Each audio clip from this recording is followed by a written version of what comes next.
बिस्मिल्लाहिर्रहमानिर्रहीम। Lecture 11 part के साथ शुरू है और इसमें हम देखेंगे कि डाटा मैनिपुलेशन इंस्ट्रक्शंस जो है वो कैसे परफॉर्म की जाती है।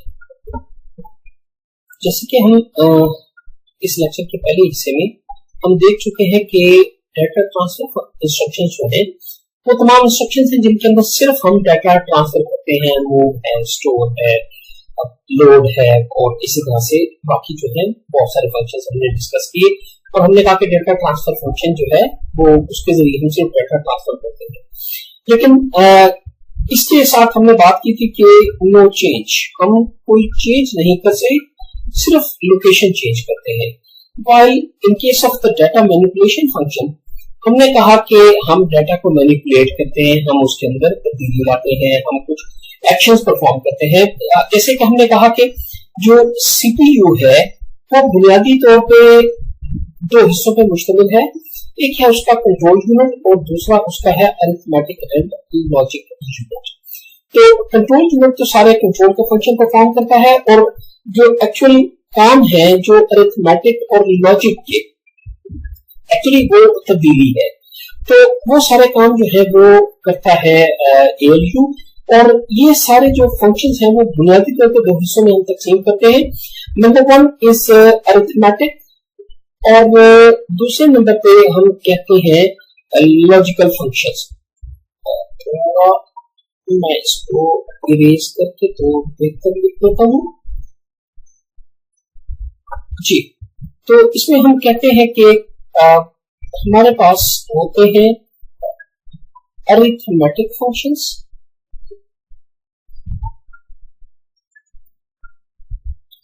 और दूसरे नंबर पे है लॉजिकल फंक्शंस या इंस्ट्रक्शंस, अरिथमेटिक इंस्ट्रक्शंस और लॉजिकल इंस्ट्रक्शंस। अच्छा, हमने थोड़ी सी बात कर ली थी अरिथमेटिक इंस्ट्रक्शंस की, जिसके अंदर हमारे पास ये चार तो बहुत ही बुनियादी है, ऐड, सब, मल एंड डिव। एक बात ये है कि ये जो फंक्शंस है वो बुनियादी तौर पे हम लोग इंप्लीमेंट करते हैं थ्रू हार्डवेयर या सर्किटरी के अंदर। ये हार्डवायर्ड सर्किट्स होते हैं और बहुत सारे जो छोटे लेवल के या बहुत ही सस्ते किस्म के कंप्यूटर जो बनाए जाते थे, पहले तो उनके अंदर सिर्फ ऐड और सब होता था, मल और डिव यानी कि मल्टीप्लाई और डिवीजन के जो फंक्शन है वो मल्टीप्लाई का फंक्शन कई दफा एडिशन से और डिवीजन का फंक्शन मल्टीपल टाइम सब्ट्रैक्शन से हम लोग हासिल कर रहे थे। तो लेकिन अब के जो है हम लोग इन चारों फंक्शंस को ये हार्डवायर्ड होते हैं और हम ये समझते हैं कि ये मौजूद होंगे। और अरिथमेटिक के अंदर जो हमें फर्दर फंक्शंस हैं, जैसे हमने कहा था कि we have increment, we have decrement, we have add with carry and add with carry and borrow, subtract with borrow। ठीक है, तो ये हमारे जो है वो फंक्शंस हैं जो हम अरिथमेटिक में इंस्ट्रक्शंस के अंदर हम परफॉर्म करते हैं। और उसके अलावा हमने बात की थी नेगेट की।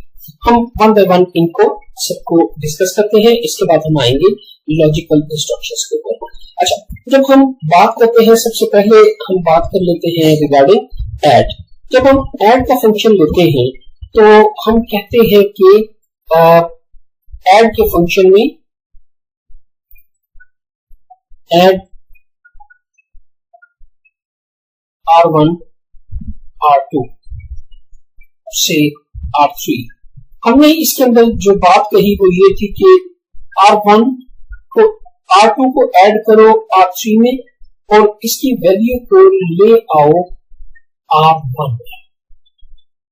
यहाँ एक सवाल ये पैदा होता है कि हमारी इंस्ट्रक्शन है ऐड, ठीक है, तो ऐड की इंस्ट्रक्शन कोई ऐसी नहीं कि सिंपली बस एक बात कही और हो गई, नहीं, ऐसा नहीं है, बल्कि एक इस इंस्ट्रक्शन को हमें परफॉर्म करने के लिए आप देखिए कि कोई चीज R3 में लोड करना पड़ेगी। सबसे पहले तो ये है कि ये इंस्ट्रक्शन फेच हुई, राइट, ये इंस्ट्रक्शन फेच हुई और फेच होने के बाद ये डिकोड हुआ, ये वाला जो इसका जो कुछ इसके अंदर था वो डिकोड हुआ।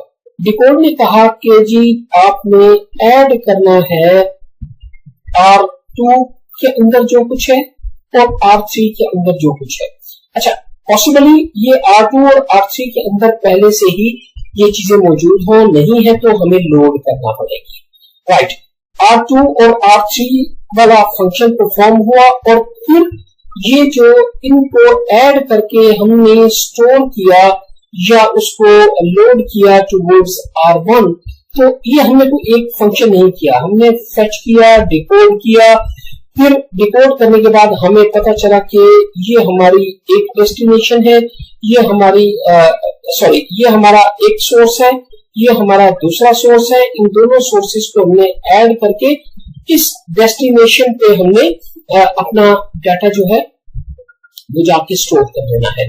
तो ये सारा कुछ हम ये कहते हैं कि ये एक इंस्ट्रक्शन है और ये जो इसके अंदर बहुत सारे काम हुए हैं, these are called micro instructions, right? तो इन्हें हमने मिक्सअप नहीं करना। Micro instruction is a part of the complete instruction. जो एक इंस्ट्रक्शन परफॉर्म होती है उसके अंदर जो बहुत सारे फंक्शंस हम छोटे छोटे परफॉर्म करते हैं। हम इसमें देखेंगे जाके कि वेरी स्पेशली जब हम जीरो एड्रेस वाले जितने भी इंस्ट्रक्शन को परफॉर्म करेंगे तो हमें पता चलेगा कि एक इंस्ट्रक्शन को परफॉर्म करने के लिए तो बहुत सारे काम करना पड़ते हैं। तो वो सारे काम हम जब तफसील के साथ देखेंगे तो हमें अंदाजा हो जाएगा कि एक इंस्ट्रक्शन के अंदर माइक्रो इंस्ट्रक्शंस कैसे होती है। तो मैं दोबारा वापस आता हूँ अपने टॉपिक की तरफ। जी, फर्स्ट कीजिए कि पहला फंक्शन हम परफॉर्म कर रहे हैं ऐड कर। तो ऐड का मतलब ये है कि आप may be depending on different items के, जैसे हमारे पास ऑपरेंड कितने हैं, हमारे पास ऑपकोड कितने हैं और हम रजिस्टर पे हैं या रजिस्टर मेमोरी पे है, तो ये सारा कुछ हम आगे तफसील के साथ देखेंगे। फर्स्ट कीजिए कि हमारे पास ये 3 एड्रेसेस हैं। तो 3 एड्रेसेस का मतलब ये है कि अगर हम ऐड इमीडिएट पे हैं तो फिर हमारे पास प्रोबेबली एक एड्रेस या 2 एड्रेस काफी होंगे। तो हम देखेंगे यही चीज कि एड्रेसिंग मोड के मुताबिक हम कितने ऐड करते हुए हमें इस एक इंस्ट्रक्शन को परफॉर्म करने के लिए हमें कितने सोर्स और डेस्टिनेशंस चाहिए। हम इस तरह भी कर सकते हैं, हम इसे अगर देखें तो हम इसे इस तरह भी परफॉर्म कर सकते हैं और अगर आप देखें हम इसको इस तरह भी परफॉर्म कर सकते हैं और ये सिर्फ इस तरह से भी हो जाएगा। डिपेंड करेगा कि हम किस तरीके से, हम ऑपरेंड 3 ले रहे हैं, हम ऑपरेंड 2 ले रहे हैं, हम ऑपरेंड 1 ले रहे हैं या हमारा ऑपरेंड 0 है, और ये सारी सिचुएशन हमें बताएगी। बट जो बेसिक फंक्शन है ऐड का वो वही है जो अरिथमेटिक में हम लोग स्ट्रेट अवे हम ऐड का ही फंक्शन परफॉर्म करते हैं। और से फॉर एग्जांपल चूंकि हमारा जो प्रोसेसर है वो बाइनरी पे काम करता है, से मेरे पास है 0100 और इसके अंदर मुझे 011 ऐड करना है, तो ऐड की कमांड जो है that will give me this answer. लेकिन इससे पहले मुझे देखना है कि मुझे इसे भी कहीं लोड करना है, इसे भी कहीं लोड करना है, और फिर जब ये रिजल्ट आएगा तो इसे कहाँ पे प्लेस करना है। तो लेकिन एक बात पक्की है कि हम मैनिपुलेशन कर रहे हैं, हम डाटा को अब चेंज कर रहे हैं। जो ये डाटा था वो अब इस शक्ल में आ गया, क्योंकि ये अपनी जगह पे शायद वही रहेंगे। तो डिपेंड करता है कि हम क्या कर रहे हैं। जैसे इसके अंदर देखें तो हमें महसूस होगा ये और ये दोनों मिलके ये बन गए, ये अपनी जगह वही रहा, ये अपनी जगह वही रहा, बट इसकी वैल्यू जो है वो चेंज हो गई। लेकिन अगर आप इसको देखेंगे इस केस में तो ये तो वही रहेगा, लेकिन यहाँ पे जो पहले वैल्यू थी now it's no more there. Same is the case here, और हम यहाँ पे हो सकता है कि एक्यूमुलेटर को इस्तेमाल करें, हम तफसील के साथ आगे चल के इसको देखेंगे। तो ऐड के फंक्शन के बाद हमारे पास है सबट्रैक्ट का फंक्शन, और सबट्रैक्ट का फंक्शन एग्जैक्टली ऐसे ही है। हम कहते हैं कि R1 R2 R3, इसका मतलब है कि R2 माइनस R3 करने के बाद हम R1 में इसकी वैल्यू स्टोर करते हैं। ठीक है, तो ये हमारा सबट्रैक्ट का फंक्शन है। ये इस तरह से भी हो सकता है कि सब R1 R2 मीन्स के R1 माइनस R2 करने के बाद जो रिजल्ट है उसको R1 में हम स्टोर कर लें। सिमिलरली हमारे पास एक भी हो सकता है, तब हम एक्यूमुलेटर समझेंगे जो बाय डिफॉल्ट होगा। तो बाय डिफॉल्ट हम कहेंगे कि एक्यूमुलेटर है हमारे पास, और जो है हम इस तरीके से इस एक्शन को परफॉर्म करेंगे। इसके बाद हमारे पास अगला जो फंक्शन आता है वो है डिवाइड और मल्टीप्लाई का। मल R1 R2 R3 का मतलब ये है कि आप R3 की वैल्यू को मल्टीप्लाई करें R2 के साथ और इसका रिजल्ट स्टोर करते हैं R1 में। और अगर हम कहते हैं मल R1 R2, तो इसका मतलब है कि R1 को मल्टीप्लाई करें R2 के साथ और इनका रिजल्ट जो है वो R1 में स्टोर करते हैं। सिमिलरली अगर मैं कहता हूं कि मल R1, इसका मतलब ये है कि R1 की वैल्यू को एक्यूमुलेटर के साथ, जो एक्यूमुलेटर में वैल्यू है उसके साथ मल्टीप्लाई करके तो इसका रिजल्ट जो है वो R1 में करते हैं। सिमिलरली अगर हमारे पास होगा, फर्स्ट कीजिए कि सिंपली हमारे पास है मल विद जीरो ऑपरेंड, तो इसका मतलब ये है कि जो हमारे पास स्टैक है, स्टैक की पहली वैल्यू और जहां पे हमारा स्टैक पॉइंटर है, तो top of the stack and the next, इनको मल्टीप्लाई करके तो जो उस वक्त स्टैक पॉइंटर की पोजीशन जो टॉप ऑफ द स्टैक होगा तो उस जगह के ऊपर आप स्टोर करते हैं इसकी वैल्यू। तो ये डिपेंड करता है, आगे हम तफसील से इसको देखते हैं। तो ये हमारा है मल, और इसके बाद हमारे पास है डिव।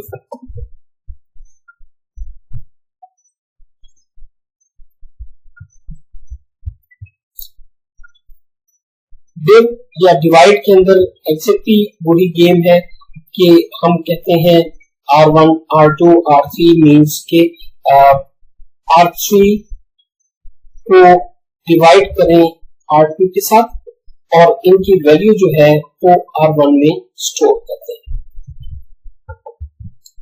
जी मुझे लगता है मैं यहाँ एक मिस्टेक कर रहा हूँ,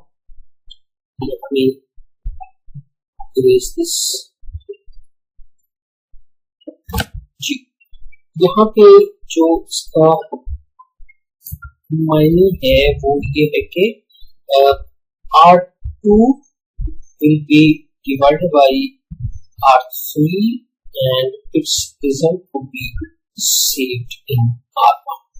तो ये डिवाइड है, और ये तो वो चार फंक्शंस हैं जो कि मिनिमम हर जगह मौजूद होते हैं।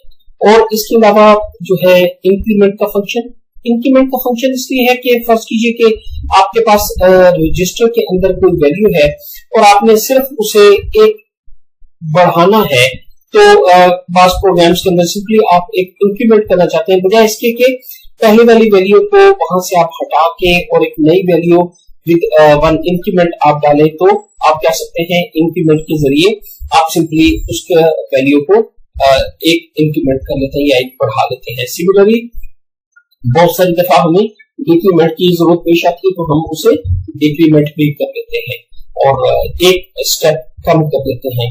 इसके बाद है ऐड विद कैरी। ठीक है, तो ऐड विद कैरी का मतलब ये है कि फर्स्ट कीजिए कि मेरे पास एक वैल्यू है 1010 और मुझे इसके अंदर ऐड करना है 1101। तो ऐसे में क्या होगा कि फर्स्ट कीजिए तो मैं इसे करता हूं तो this would be 1, this would be 1, this would be 1, और इसे जब मैं करता हूं तो ये हो जाएगा 1 + 1 = 0 और एक मेरा कैरी बच जाएगा। अब डिपेंड करता है कि मैंने जो ऐड किया है वो अगर विद कैरी किया है तो मुझे इस कैरी को अपने पास फ्लैग के अंदर होल्ड करना है और इसे मैं फ्यूचर में कहीं इस्तेमाल करना चाहूंगा। अगर मैंने सिंपल ऐड किया है विदाउट कैरी तो फिर इस सूरत में this would be my answer और ये हम उड़ा देंगे। और अगर मुझे इसे बाद में इस्तेमाल करना है किसी अगली कैलकुलेशन में तो फिर मैं ऐड विद कैरी में इसकी वैल्यू जो है वो अपने पास स्टोर रखूंगा। सिमिलरली सब्ट्रैक्ट विद बोरो, सब विद बोरो, तो बोरो का मतलब ये है कि जैसे आप बचपन में जैसे आप हासिल लेना कहते थे तो से फॉर एग्जांपल मुझे 100 में से 011 माइनस करना है तो मुझे क्या करना होगा कि यहां से ये कैरी लेगा और ये यहां से बोरो करेगा, ये यहां से बोरो करेगा तो this will become 1 and this is equal to 0। और इसने जब इसे बोरो किया और फिर इसे दे दिया फिर इससे बोरो, तो आप अंदाजा कर सकते हैं कि आया हमें इसका वो बोरो के साथ करना है या सिंपली हमने देखना है कि होता है या नहीं होता। तो मैं इसको थोड़ा सा एक्सप्लेन करने की जरूरत है। मैं एक आसान सा ले लेता हूँ एग्जाम्पल और उस एग्जाम्पल में मैं कहता हूँ कि 10 में से 01 हम माइनस करते हैं। अगर हम सब्ट्रैक्ट करते हैं तो ये क्या करेगा, ये यहाँ से एक बोरो करेगा, जब ये बोरो करेगा तो we will get the value here equal to 0। और अब बात यह है कि क्या हमने अपने पास इस बात को रखना है कि यहाँ पे जो 1 है उसमें से एक बोरो हो चुका है। अगर हमें इस चीज को अपने पास मद्देनजर रखना है तो इस सूरत में हम करेंगे सब्ट्रैक्ट विद बोरो। और अगर हमें नहीं रखना, अगली कैलकुलेशन में उसका इस्तेमाल नहीं करना कि ये बोरो हुआ था, तो तब हम सिंपल वैल्यू करेंगे, हम सब्ट्रैक्ट को इस्तेमाल करेंगे या जब हमें चाहिए होगी फर्दर तो हम सब्ट्रैक्ट विद बोरो करेंगे। ठीक है, तो ये हमारी हो गई। उसके बाद हमने बात कही थी निगेट की। तो निगेट क्या है, सिंपली एक चीज को नेगेटिव करना। नेगेटिव करने का मतलब ये है कि मेरे पास अगर एक 7 की वैल्यू थी और मुझे सिंपली उसे -7 के तौर पे ट्रीट करना है तो I shall use the function of negate. तो हमारे डेटा मैनिपुलेशन में इसमें हम देखें कि जितने भी हमने फंक्शंस परफॉर्म किए हैं अरिथमेटिक के, तो इनमें हमारा डाटा चेंज हो रहा है। और अब अगर हम लॉजिकल फंक्शन की बात करें तो अगरचे आप जो है पिछले सेमेस्टर में पढ़ चुके हैं लॉजिक डिजाइन को पूरी तरह पढ़ चुके हैं, लेकिन बहुत थोड़ी सी बातें इस तस्वीर के साथ कि आपने लॉजिक डिजाइन इस सब्जेक्ट को पूरी तरह पढ़ा हुआ है। मैं जस्ट उन फंक्शंस की बात करता हुआ हम आगे चले जाएंगे और हम उसे बहुत थोड़ा सा डिस्कस करके तो आगे चले जाएंगे। जी, मैंने जैसे कहा कि डेटा मैनिपुलेशन फंक्शन में हमारे पास जो है डेटा मैनिपुलेशन फंक्शन में 2 किस्म की इंस्ट्रक्शंस हैं, अरिथमेटिक इंस्ट्रक्शन और लॉजिकल इंस्ट्रक्शन। तो जो अरिथमेटिक इंस्ट्रक्शन है उनकी हमने बात कर ली and now we are moving towards the logical instruction. Logical instruction में बहुत कॉमन जो है वो आपको पता है एंड है, और है, एक्सऑर है, कॉम्प्लीमेंट है या नॉट फंक्शन है। तो we just quickly go through all these functions and we finish it. जी, लॉजिकल इंस्ट्रक्शंस के अंदर जो हमारे पास सबसे पहले हम जो इंस्ट्रक्शन को हम बात करने जा रहे हैं, देखिए ध्यान में रखिएगा कि हम लॉजिकल इंस्ट्रक्शन की बात कर रहे हैं। तो सबसे पहली जो इंस्ट्रक्शन है दैट इज कॉम्प्लीमेंट। ठीक है, कॉम्प्लीमेंट का मतलब क्या है कि आप सिंपली चीजों को रिवर्स करते हैं। ठीक है, इसको आप फॉर्म कह सकते हैं या आप कह सकते हैं नॉट फंक्शन। ठीक है, इट मींस के अगर मेरे पास 1 0 1 1 0 1 का एक कोई पैटर्न है और मैं इसे कॉम्प्लीमेंट करना चाहता हूं, तो मेरी सिंपल रिक्वायरमेंट ये है कि जस्ट दिस शुड बिकम 0 1 0 0 1 0। ठीक है, अच्छा अब मैं जब इसे पहली बात तो ये है कि आई सिंपली से कि मैंने इसे कॉम्प्लीमेंट कर दिया। लेकिन ये कॉम्प्लीमेंट कैसे होगा, राइट? ये हमारे लिए एक पूरा क्वेश्चन है। अगर तो आपने लॉजिक डिजाइन को ठीक तरह से पढ़ा है तो तमाम लोगों के पास इसका जवाब मौजूद होगा। लेकिन अगर ठीक तरह से नहीं पढ़ा तो फिर हम देखते हैं कि ये कैसे परफॉर्म होगा। अगर आप लोगों ने एक्सॉर फंक्शन जब आप लॉजिक डिजाइन को पढ़ रहे थे तो अगर आपने प्रॉपरली एक्सॉर का फंक्शन पढ़ा है तो एक्सॉर का फंक्शन जो है वो आपका ये वाला काम कर सकता है। जैसे फॉर एग्जांपल कि मैं इसे ही लेता हूं, दिस इज 1 0 1 1 0 1। आप ऐसा कीजिए कि इसे 1 1 1 1 1 1 के साथ इसे एक्सॉर कर दें। अच्छा, एक्सॉर के फंक्शन के अंदर आपको पता है जब सिमिलर होते हैं तो जवाब 0 होता है, जब डिसिमिलर होते हैं तो जवाब 1 आता है, जब सिमिलर है तो 0, सिमिलर है तो 0, डिसिमिलर है तो 1 और सिमिलर है तो 0। अगर आप देखिए कि अगर हमने कॉम्प्लीमेंट का फंक्शन परफॉर्म करना है तो उसी फंक्शन को आप उतने वंस के साथ जब आप एक्सॉर कर देते हैं तो you get the complement function. तो how we produce this complement, एक छोटी सी एक्सरसाइज कर लेते हैं। 1 0 0 0 1 1, अगर इसे हम एक्सॉर करते हैं उतने ही वंस के साथ तो हम उसका कॉम्प्लीमेंट हमें एग्जैक्टली कॉम्प्लीमेंट मिल जाता है। और जी देखिए एग्जैक्टली जो है वो उसका कॉम्प्लीमेंट है। तो नॉर्मली कॉम्प्लीमेंट लेने के लिए हम एक्सॉर की मदद हासिल करते हैं। और एक्सॉर के बाद जो हमारे अभी हम सिर्फ कॉम्प्लीमेंट के फंक्शन को देख रहे थे, अब हम आगे चलते हैं और इसमें नेक्स्ट फंक्शन देखते हैं। नेक्स्ट फंक्शन है हमारा लॉजिकल एंड। आई थिंक इसके बारे में मुझे बहुत ज्यादा नहीं बताना चाहिए क्योंकि ये वो फंक्शन है जो आप बहुत ज्यादा परफॉर्म कर चुके हैं और बिल्कुल इब्तदाई सतह पे ही आपने किया होगा। सिर्फ एक क्विक रिव्यू के लिए कि जब आप फर्स्ट कीजिए 1 and 1 करते हैं you get the answer 1, when you do 1 and 0 you get the answer 0। मतलब ये है कि बिल्कुल ऐसे ही है कि जैसे आपने एक को एक के साथ मल्टीप्लाई किया और आपका जवाब 1 आया, और यहाँ पे एक को आपने 0 के साथ मल्टीप्लाई किया और आपका जवाब 0 आया। तो एंड फंक्शन जो है वो हमारे लिए बहुत ज्यादा काम करता है। अभी आपने अगरचे नेटवर्किंग नहीं पढ़ी तो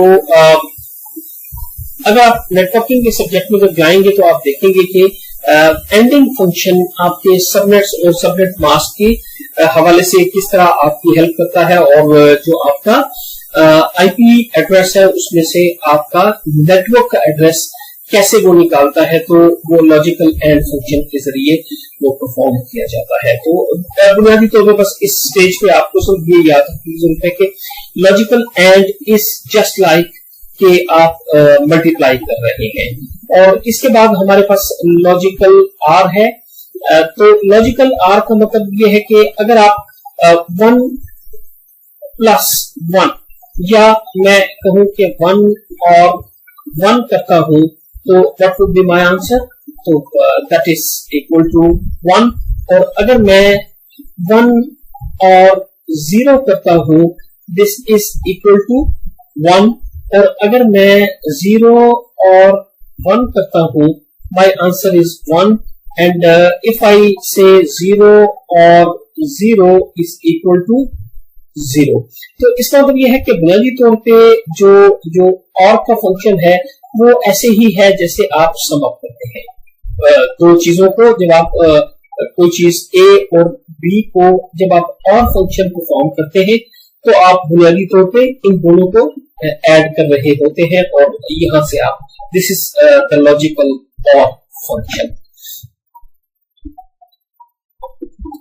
लॉजिकल एंड की एक और छोटी सी कैरेक्टरिस्टिक भी मैं शेयर कर दूं कि लॉजिकल एंड फंक्शन एक और हमारे साथ बहुत जबरदस्त काम करता है कि फर्स्ट कीजिए कि जब सिस्टम को से फॉर एग्जांपल 1010, अगर मुझे पता करना हो कि ये इवन नंबर है या ऑड नंबर है, तो सिस्टम कैसे चेक करता है, वो इसकी एंडिंग कर लेता है, एंडिंग करता है 000 और आखिर पे एक 1 के साथ।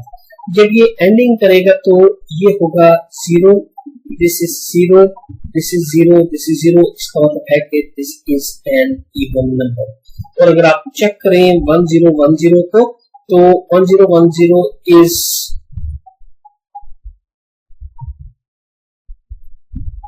equal to 10 and this is an even number। और इसी तरह अगर आप देख लें 1110, अगर आप इसे देखें, पहले से हम देख लेते हैं कि दिस इज 8 प्लस 4 प्लस 2, यहां पे भी 1 कर देते हैं, plus 1, this is equal to 8 और 12 और 14 और 15। ठीक है, एक और डाल देते हैं तो ये बन जाएगा 16, इसमें डालिए तो दिस हैज बिकम 31। ठीक है, तो अब अगर इसे आप करें 0 0 0 0 1 के साथ आप इसे ऐड करें, you will get 1 here and 0 0 0 0। अब देखिए कि हमारे पास एक और नंबर बचा है, तो it means that was an odd number. तो बेसिकली ये लॉजिकल एंड फंक्शन हमारी एक और भी हमारे लिए पर्पस सर्व करता है कि हम अगर किसी नंबर के बारे में ये पता करना चाहें कि वो इवन है या ऑड है, तो हम कैसे उसको चेक करते हैं। हम जितने बिट्स हैं उन बिट में एक जो लीस्ट सिग्निफिकेंट बिट है, जो आखिर वाली लीस्ट सिग्निफिकेंट बिट है, उसमें अगर आप 1 डाल दें और बाकी तमाम जीरोस के साथ उसकी एंडिंग परफॉर्म कर लें, तो you will get, if the answer is even, सारे जीरो बच जाते हैं, तो इट मींस के वो पर्टिकुलर जो फिगर था दैट वाज इवन, अदरवाइज वो ऑड होता है। और इसके बाद हम चलते हैं एक्सओर फंक्शन पे। जी, एक्सओर क्या है, मैंने आपके सामने एक एक्सओर गेट बना दिया है। उसमें अगर ए और बी दो इनपुट्स हैं, तो हमारे पास जो इसकी आउटपुट आएगी that would be A XOR B. A XOR B का मतलब स्ट्रेटली ये है कि A dash B plus A B dash, means के एक का कॉम्प्लीमेंट और दूसरे का ओरिजिनल, और देन उसके अंदर ऐड करना है ए ओरिजिनल और बी का कॉम्प्लीमेंट। तो इसको दूसरे रंग में हम यूं भी लिख सकते हैं कि A plus B dot A complement plus B complement, right. और इसके अंदर जो इसकी ट्रूथ टेबल में अगर हम देखें, जब भी हमारे पास सॉरी 0 0 है, तो आवर आंसर वुड बी 0, और अगर हमारे पास 0 1 है तो आवर आंसर वुड बी 1। जब हमारे पास 1 0 है, आवर आंसर वुड बी 1, और हमारे पास 1 1 है तो our answer would be 0। It means के जब भी दो सिमिलर होंगे तो जवाब 0 होगा, जब डिसिमिलर होंगे तो डिसिमिलर होंगे तो हमारा जवाब 1 होगा। इन अदर वर्ड्स मैं यहाँ पे ये कह सकता हूँ कि जो एक्सओर गेट होता है वो होता है मॉड 2। ठीक है, तो अगर आप यहाँ पे जो भी रखते हैं, फर्स्ट कीजिए कि मैं इस ट्रूथ टेबल को देखता हूँ, this value is equal to 0 mod 2। 0 mod 2 करेंगे तो आपका जवाब क्या आएगा 0, और आप देखिए कि हमारे पास यही आ रहा है। और अगर आप इसको एंटर करेंगे, अगर आप 1 mod 2 लेंगे तो आपका जवाब 1 बचेगा, और अगर आप यहाँ पे ये 2 है वैल्यू, अगर 2 mod 2 करेंगे तो आपका जवाब 1 आएगा। और अगर आप this is equal to 3 mod 2 करेंगे तो again your answer would be 3 mod 2 means your answer is 0। तो ये हमारा जो XOR है that is basically that gives you always x mod 2 कि जो भी वैल्यू आप इसके अंदर देंगे तो mod 2 के तहत अगर आप इसे परफॉर्म करेंगे तो you will get the answer। तो अगर आप देख लीजिए कि 3 से डिवाइड करें 2 को तो you will get 0 here। तो that's the answer। तो ये जो है that works like this। XOR जो है हमारे लिए बहुत सारे फंक्शन परफॉर्म करता है, जैसे मैंने अभी थोड़ी देर पहले जो बताया है कि हमें अगर कॉम्प्लीमेंट लेना है तो हमारे लिए ये एक्शन परफॉर्म करेगा। इसके बाद जो फर्दर फंक्शंस हैं उन फर्दर फंक्शंस को मैं थोड़ा सा एक्सप्लेन क्विकली कर देता हूं और मैं देखता हूं कि उसमें ज्यादा बताने वाली चीजें हैं भी नहीं। एक हमारे पास जो नेक्स्ट फंक्शन है दैट इज CLRC मींस के क्लियर कैरी।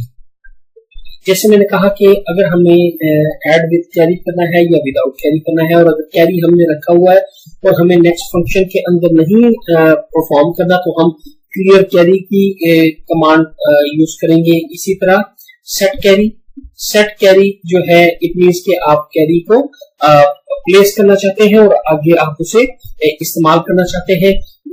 यू यूज इसके लिए जो फंक्शन आप परफॉर्म करते हैं आप क्लियर कैरी CLRC और सेट कैरी के लिए जो आप फंक्शन लिखते हैं उसका कोड है STC। और इसी तरह आप परफॉर्म करते हैं कॉम्प्लीमेंट कैरी। आप in certain functions you need के जी जो कैरी है उसको कॉम्प्लीमेंट कर दिया जाए, उसको रिवर्स कर दिया जाए। और इसके अलावा हमारे पास है इनेबल इंटरप्ट। हम बड़ी बात कर चुके हैं इसके ऊपर कि इनेबल इंटरप्ट का मतलब क्या है और इसी तरह डिसेबल इंटरप्ट क्या है हम इंटरप्ट के अंदर देख चुके हैं कि हमें इनेबल करना है या डिसेबल करना है। तो इनेबल इंटरप्ट के लिए आप इस्तेमाल करते हैं EI और डिसेबल इंटरप्ट के लिए आप इस्तेमाल करते हैं DI। तो मैं यहाँ पे इस लेक्चर के पार्ट को खत्म कर रहा हूँ और थोड़ी सी बात इसकी करने के बाद then I would come कि जो डाटा मैनिपुलेशन के अंदर हमारे शिफ्ट फंक्शंस हैं वो करने के बाद हम अपनी एग्जैक्ट एग्जांपल्स पे आएंगे और हम इन सारे फंक्शंस को यूज करके कुछ काम जो प्रोडक्टिव वर्क है वो करेंगे। Thank you very much. सलाम।